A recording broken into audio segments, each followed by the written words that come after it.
तो hello friends, welcome to easy English summary. तो आज की क्लास में हम पढ़ने वाले हैं क्लास 10th का चैप्टर नंबर 7, जिसका नाम है द नेकलेस। और ये जो कहानी है ये एक लेडी के बारे में होती है जो कि काफ़ी ग्रीडी होती है और उसके मन में हमेशा यही चीज़ें चलती रहती है कि कैसे मैं लोगों के सामने शो ऑफ करके दिखाऊं।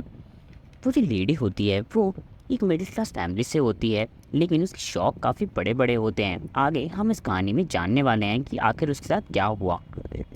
तो कहानी की शुरुआत होती है एक कपल से जो कि फ्रांस में रहा करते थे, जिनमें से जो हस्बैंड था उसका नाम था एम लॉयसल, और जो लेडी थी उसकी वाइफ उसका नाम था MME लॉयसल। जो फ्रांस से लोग होते हैं वो इसी तरीके से खुद को इंट्रोड्यूस करते हैं। जो मेल होते हैं वो M लगाते हैं और जो फीमेल होते हैं वो MME लगाते हैं। तो जो वो लेडी होती है वो एक क्लर्क की फैमिली से बिलोंग करती थी। वो ज़्यादा रिच नहीं थे, तो ऑब्वियसली कोई रिच बंदा उससे शादी क्यों ही करेगा। तो उसकी फैमिली वालों ने उसे एक क्लर्क से शादी करवा दी, और वो उस शादी से काफ़ी नाखुश थी क्योंकि वो जो बंदा था उसका हस्बैंड वो एक क्लर्क था बोर्ड ऑफ एजुकेशन में। वो ज़्यादा अर्निंग तो नहीं करता था, लेकिन वो काफ़ी एक अच्छा बंदा था। वो दिल से काफ़ी अच्छा था और उसका नेचर भी काफ़ी सॉफ्ट था। तो वो लोग एक पुराने से अपार्टमेंट में रहा करते थे जो कि ज़्यादा अच्छा भी नहीं था और उसमें ज़्यादा सुविधाएं नहीं थी, लेकिन उन लोगों ने मेड भी लगा रखी थी। मतलब जो उसका हस्बैंड था वो पूरी तरीके से कोशिश करता था उसे खुश रखने की, लेकिन वो कभी भी खुश नहीं रहती थी क्योंकि वो खुद को दूसरों से हमेशा कंपेयर करती थी। वो अपनी लाइफ को दूसरों की लाइफ से कंपेयर किया करती थी। तो उसकी एक फ्रेंड थी MME फॉइस्टर। मतलब वो जो लेडी थी उसकी फ्रेंड वो काफ़ी रिच थी। वो एक अच्छी फैमिली से बिलोंग करती थी और उसका हस्बैंड भी काफ़ी रिच था। वो हमेशा जब भी उससे मिलकर आती थी तो घर पे आने के बाद उदास हो जाती थी क्योंकि वो सोचती थी कि उसकी लाइफ कितनी अच्छी है, वो कितने सारे पैसे उड़ाती है और उसके पास काफ़ी सारी चीज़ें भी हैं, लेकिन मेरे पास ऐसा कुछ भी नहीं है। तो इस कंपैरिजन के चक्कर में वो हमेशा ही परेशान रहा करती थी। तो एक बार की बात है, जो लॉयसल का हस्बैंड होता है वो घर पे आता है और वो काफ़ी खुश होता है। उसके हाथ में एक एनवलप होता है और वो उस अपनी वाइफ को वो एनवलप देने के लिए काफ़ी ज़्यादा एक्साइटेड होता है। फिर वो अपनी वाइफ को जैसे ही वो एनवलप देता है तो वो उसकी वाइफ खुश होने की बजाय उस एनवलप को फेंक देती है, जिसे देखकर उसका जो हस्बैंड है वो हैरान हो जाता है। वो बोलता है कि अब तुम्हें क्या हुआ, तुम्हें पता है मेरे पास एक भी ड्रेस नहीं है, मैं वहाँ पर इतनी बड़ी पार्टी में कैसे जाऊँगी। अरे तुम्हारी वो ड्रेस थी ना जो हम थिएटर पहन के जाते थे, वो काफ़ी अच्छी है, वो पहन लेना। नहीं, मैं कुछ नहीं पहनूंगी। अरे मान जाओ ना, आप एक काम कीजिए, ये जो एनवलप है, ये जो इनविटेशन है, जाके अपने किसी ऑफिस के फ्रेंड को दे दीजिए जिसकी वाइफ के पास अच्छे कपड़े हों वहाँ पे पार्टी में जाने के लिए। तो इसके बाद जो उसका हस्बैंड होता है वो थोड़ा परेशान हो जाता है। फिर वो पूछता है कितने पैसे चाहिए तुम्हें ड्रेस के लिए। 400 फ्रांसिस में मेरा काम हो जाएगा।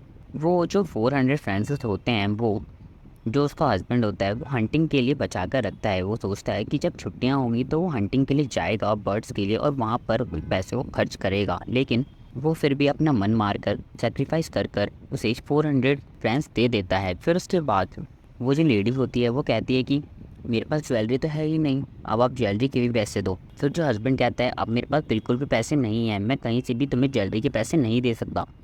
फिर उसका जो हस्बैंड होता है वो बोलता है क्यों ना तुम नेचुरल फ्लावर्स की ज्वेलरी पहन लो, वो भी तो काफ़ी अच्छी होती है।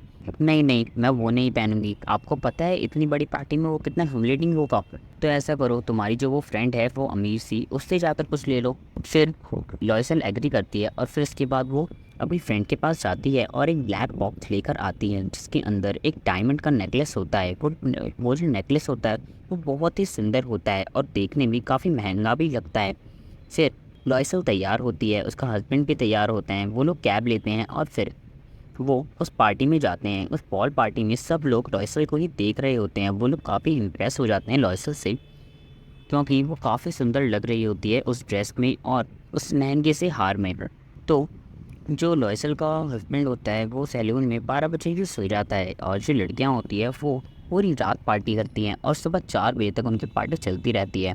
फिर जब जाने का टाइम होता है तो ठंड का टाइम होता है काफ़ी ज़्यादा। तो फिर ठंड की वजह से जो लॉयसल का हस्बैंड होता है वो उसे एक स्कार्फ देता है अपने गले पे लगाने के लिए ताकि उसे ठंड ना लगे। फिर वो जब बाहर जाते हैं तो उसका हस्बैंड कैब बुलाता है। फिर वो जो कैब होता है वो उनके घर के बिल्कुल पास नहीं जाते, वो थोड़ी दूरी पर ही उसे उतार देता है। फिर वो लोग वेट करने लग जाते हैं एक कैरेज का, मतलब जो हॉर्स वाली गाड़ी होती है उसका वेट करने लग जाते हैं। ठंड काफ़ी ज़्यादा होती है तो उन्हें जल्दी से कैरेज नहीं मिलता, लेकिन काफ़ी देर वेट करने के बाद उन्हें आखिरकार एक कैरेज मिल जाता है। वो उस पर बैठते हैं और फिर घर पर आ जाते हैं।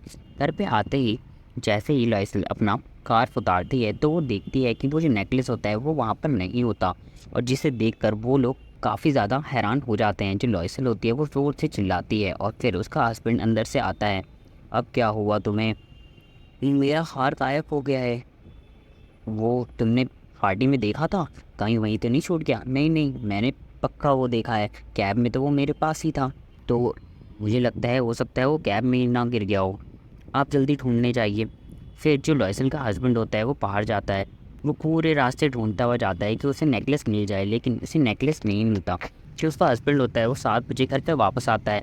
क्या आपको हार मिला? नहीं, मेरे को कुछ भी नहीं मिला। तुमने उसे कहाँ खो दिया है? तुम्हें पता है वो कितना ज़्यादा महंगा था। मुझे पता है, जल्दी से उसे ढूंढनी ना, चलो पुलिस स्टेशन।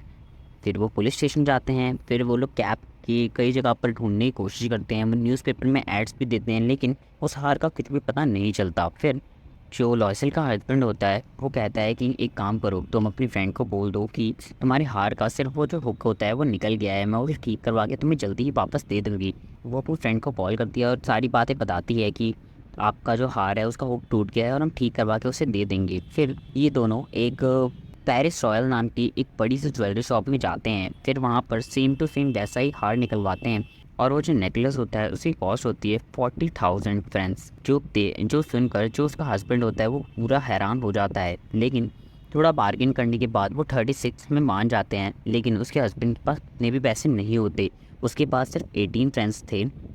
उसने वो पैसे उन लोगों को दिए। फिर वो एक मनी लैंडर के पास गए और वहाँ से इन्होंने काफ़ी हाई इंटरेस्ट में 18K उठाए, और फिर इसके बाद वो हार लेती है और अपनी फ्रेंड को वापस दे देती है।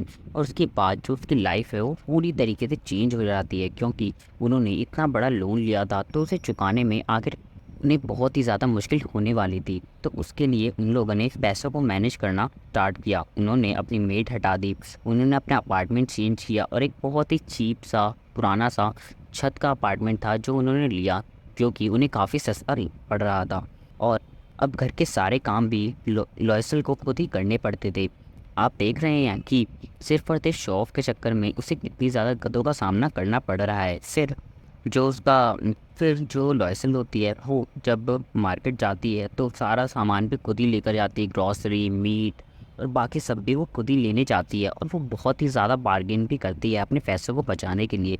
जो उसका हस्बैंड होता है वो भी डबल शिफ्ट करता है, वो डबल मेहनत करता है ताकि वो अपने जो पैसे हैं उन्हें रिकवर कर सके। आखिरकार जो उनका लोन होता है 10 साल बाद वो चुका देते हैं। फिर तब तक जो लॉयसल होती है वो पूरी तरीके से चेंज हो जाती है। वो एक स्ट्रॉन्ग वुमेन बन जाती है जो कि बिल्कुल भी फैशन और इन सब चीज़ों के बारे में नहीं सोचती, जबकि अपनी फैमिली और पैसों के बारे में सोचती है कि मैं उसे कैसे बचाऊं। फिर एक दिन मार्केट में उसे अपनी फ्रेंड मिलती है, वही फ्रेंड जिसने उसे वो नेकलेस दिया था और जिसकी वजह से उसकी जो लाइफ है वो पूरी तरीके से चेंज हो गई। फिर जो उसकी फ्रेंड होती है वो उसे पहचान भी नहीं पाती, लेकिन जब लॉयसल ट्राई करती है उसे बताने की कि याद है तुम्हें 10 साल पहले तुमने मुझे एक हार दिया था और ऐसा ऐसा हो गया था, फिर उसके बाद जो वो लेडी होती है वो उसे पहचान जाती है। फिर जो लॉयसल होती है वो उसे पूरी बात बताती है कि आखिर क्या क्या हुआ उस हार की वजह से, इस नेकलेस की वजह से उसकी लाइफ किस तरीके से पूरी तरीके से चेंज हो गई। फिर उसके बाद जो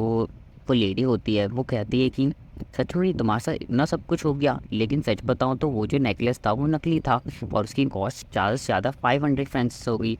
तुमने इतने ज़्यादा एफर्ट्स क्यों डाले, तुम मुझे पहले ही बता देती।